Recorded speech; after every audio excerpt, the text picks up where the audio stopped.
karıştıran sen. Mavi hayallerdi siyah eden sen. Karalara bağlar durdum, gelmez olan sen.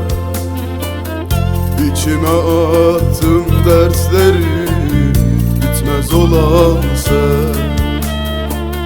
Karalara bağlar durdum, gelmez olan sen. İçime attım dersleri, bitmez olan sen. Ayrılıklar düştü dile, başa gelen çekilir gülüm. Sen beni unuttun bile, boş hayale daldık gitti. Ayrılıklar düştü dile, başa gelen çekilir gülüm. Sen beni unuttun bile, boş hayale daldık gittik.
Birisi mi var gönlünde, çekinme söyle.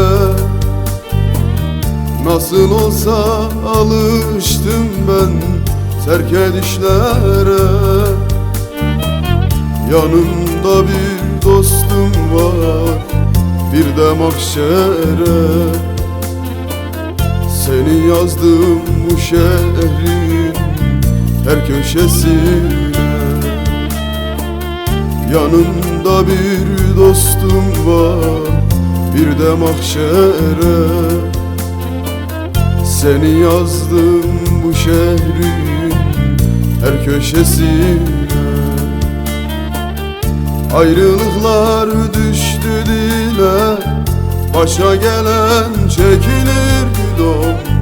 Sen beni unuttun bile, boş hayale daldık gitti. Ayrılıklar düştü dile, başa gelen çekilir gülüm. Sen beni unuttun bile, boş hayale daldık gitti.